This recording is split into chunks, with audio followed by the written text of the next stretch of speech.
Hey girl, hey, welcome back. Much love. Always grateful that you allow me to enter in your space for 15 minutes of motivation.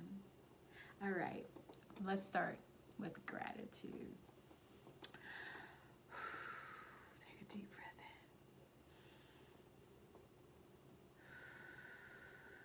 in, let it all out. Be ever present in your space and grateful to be you.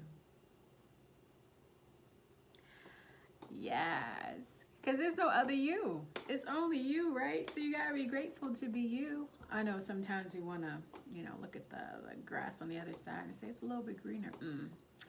Let's just put it this way. Sometimes we can't handle what's going on the other side, right? Let's be real. We sometimes think we can, but not necessarily, because let's put life in real perspective. We all grew up differently. We all have different biases. We all have different experiences, and our experiences allow us to be able to handle what's before us. And if you haven't done that, then you can't do this. And so it's grateful to look at someone and be encouraged and let them motivate you to maybe a place that in which they are at, but not to take their life or to step into their place. You've got to be your own person, because when you are your own person, guess what? You could probably even excel past them, right? You just never know. So it's not about being anyone else, it's being encouraged by someone else and giving them their applause and congratulations for where they have come from and what they have done, and let that be a source of inspiration for you to do the same thing. I just had to drop that. But be grateful, most importantly, that you are you. Because I'm grateful for you, and I hope you're grateful for me, because we can be grateful for each other. Because we can learn from one another, right? And if we all are the same, then are we learning anything? How can we grow, right? I'm just saying. Anyway, so let's get into it.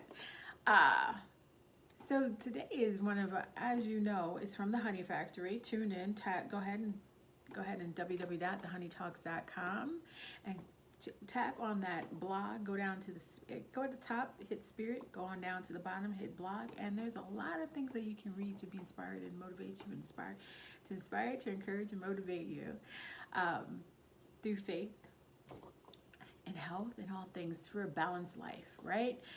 One of them is called "You Are the Solution." And what was interesting, I like to take a moment and read them in advance. And when I get to read them, it puts me back in a place in which it was written, because it's not something that's currently written. It was something that was written. And not to say I'm the Bible, but know that we are part of a living Bible. So we have the Bible in which we can pick up and we can read the stories, but understand that you are also one of those people that are in the story. They just couldn't compile it and put us all together in there. It'd be one, it's not even a book. It would just be one big wall of information. So you are a living Bible for someone, because you you should be, hopefully, an inspiration to someone else, right? Keep that in mind as you live your life, and you kind of go, how important am I? Very important, very. Why? Because, as this topic is you are the solution. And what was interesting was just reading it, because it brought me back to a place of remembrance of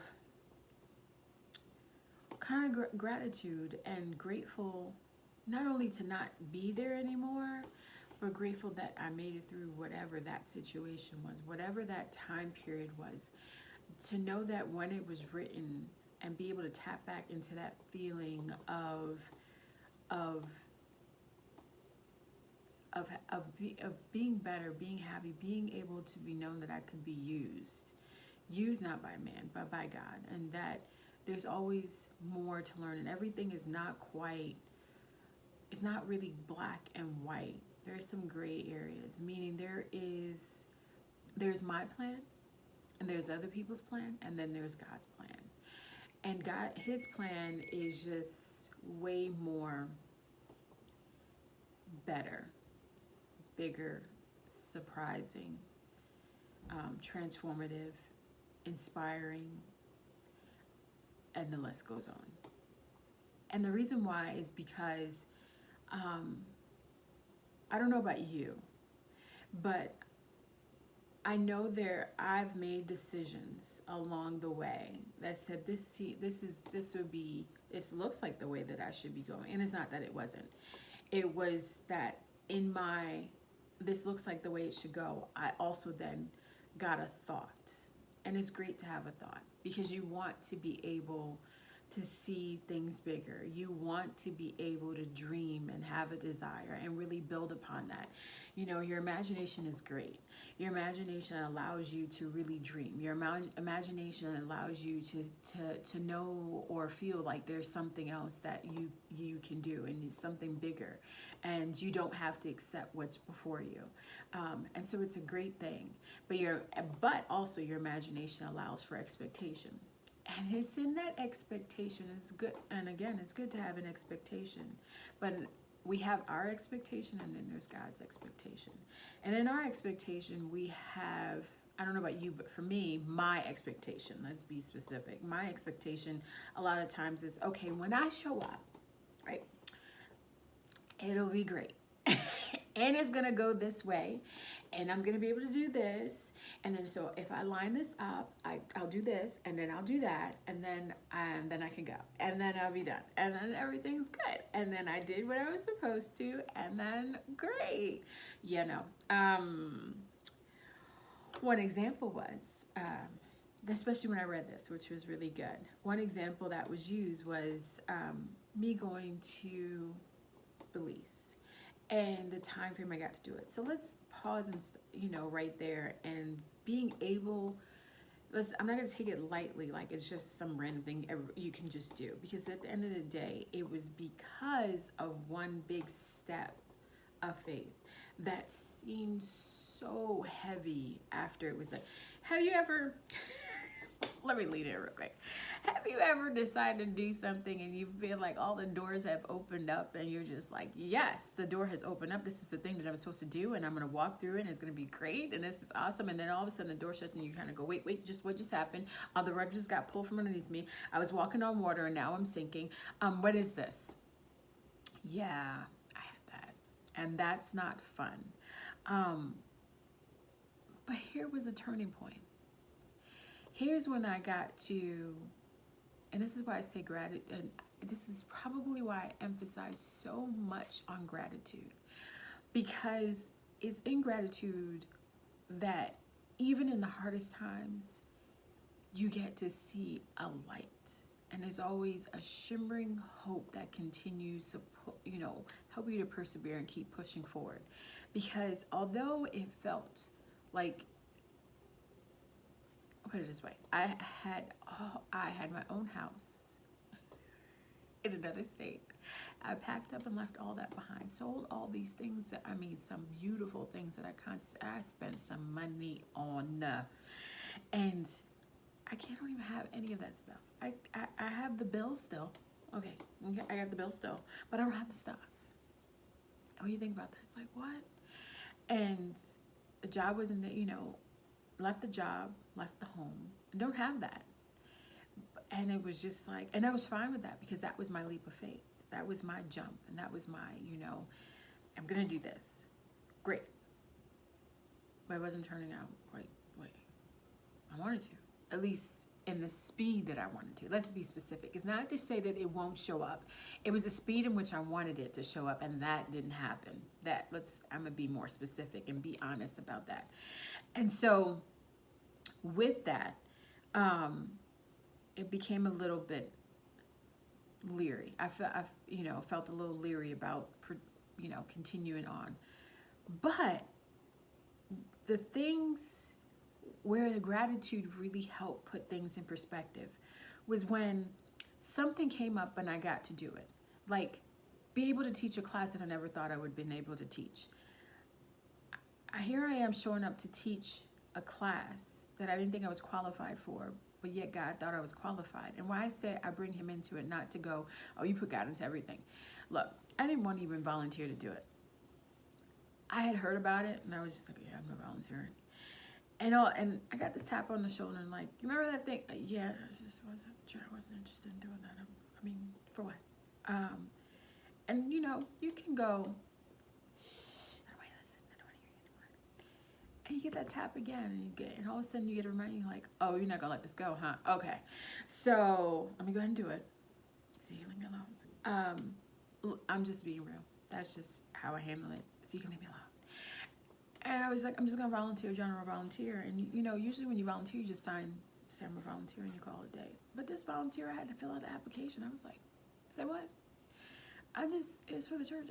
Why I gotta fill out the application? And in that filling out the application, all of a sudden it's asking me almost like my qualification, but my skills. And I'm like, oh, what? Why do I gotta, wait, what? Why do I gotta, okay, let me put it down. Here's what I'm capable of. And I had to start putting that down.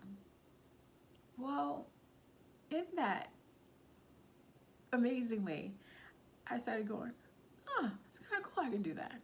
I didn't know I could. And what I mean by that is because the minute I crossed that threshold, or remember that door that opened and then it shut behind me. But when I walked through that door, there were some things that I got to do. There were some things that I got to learn, because I was like, okay, well, I'm already here. Can't do anything about it, because guess what? The house is being sold. Can't run back to the house. The things that were put in motion, it was done. Like I couldn't return back.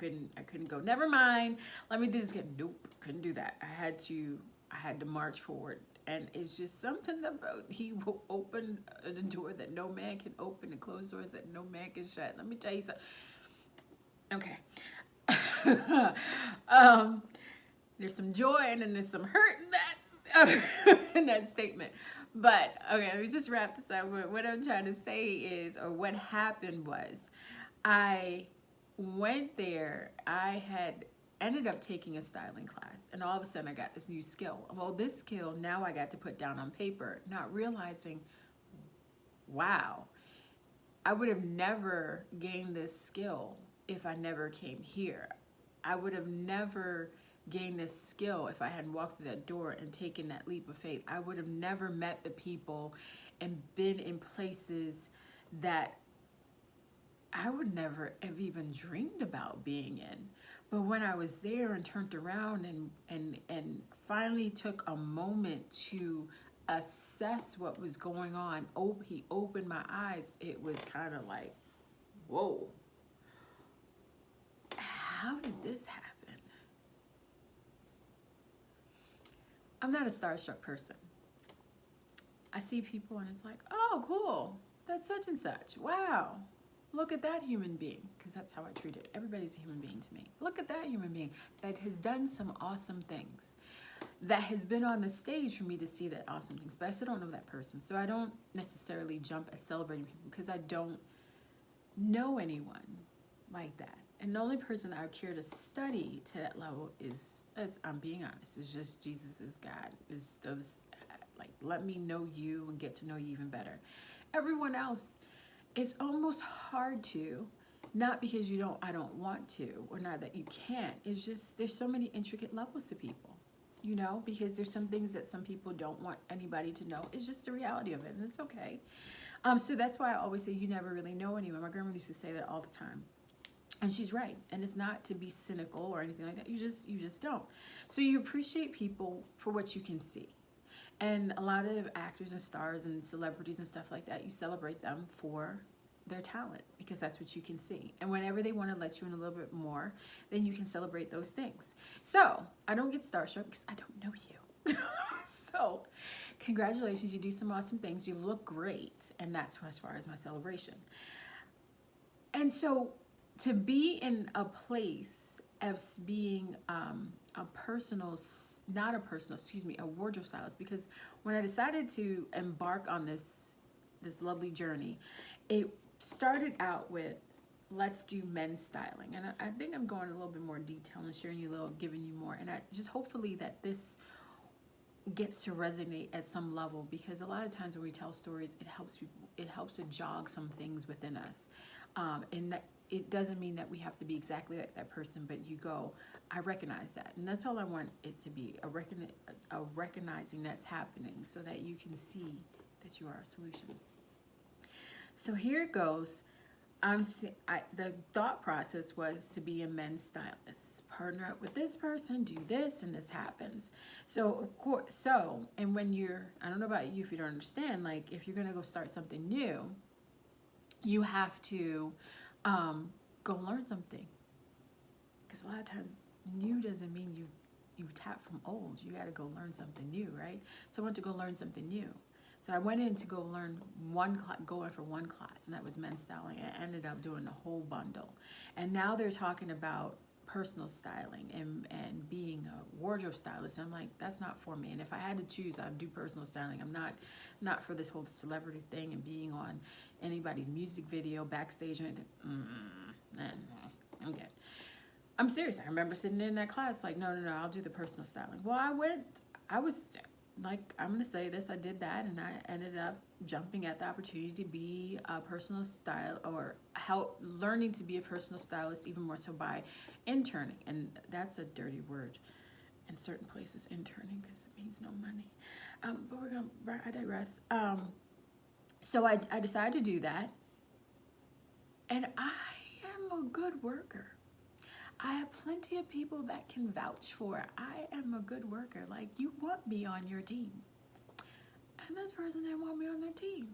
And I was like, but that don't make no sense, God. You know I do. I busted out. What you mean?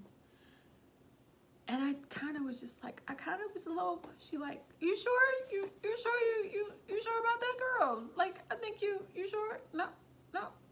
And I had to accept that God closed that door, and I didn't understand why.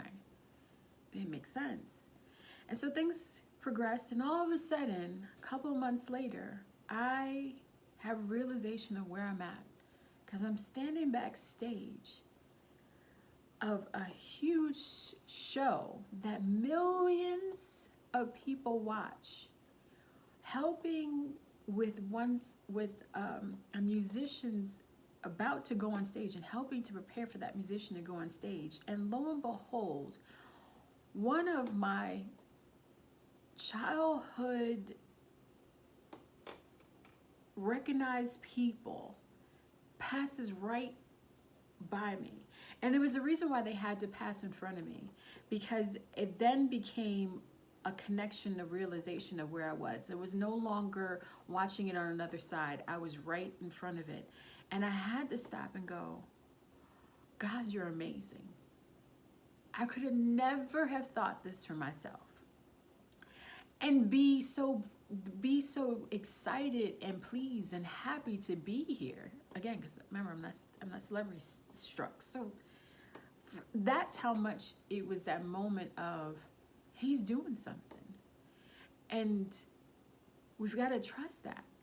And because of that moment of realizing where I was and what I was doing, I now got an opportunity, fast forward, to write down what skills do I have, and wrote that down, and still not kind of treating it lightly.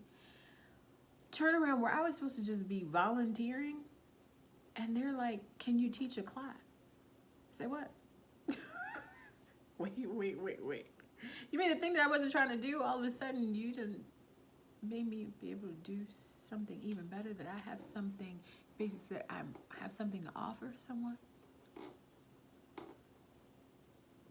That I could be a solution?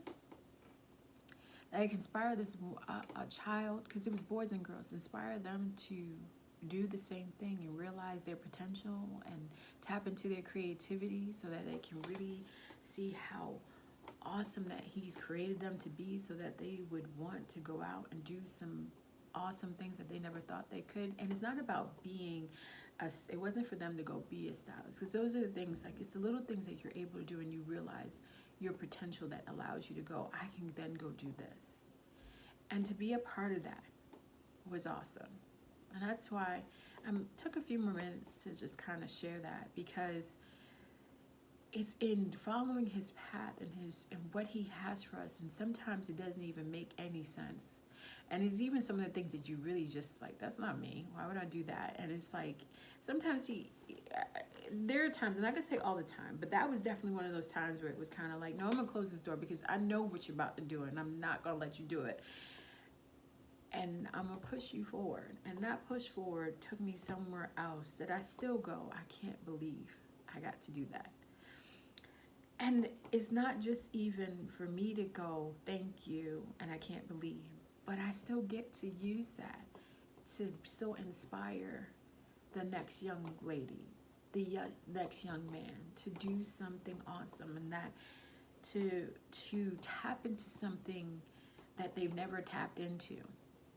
Because to be creative, you can be creative in so many things, but you got to even know how to use those tools.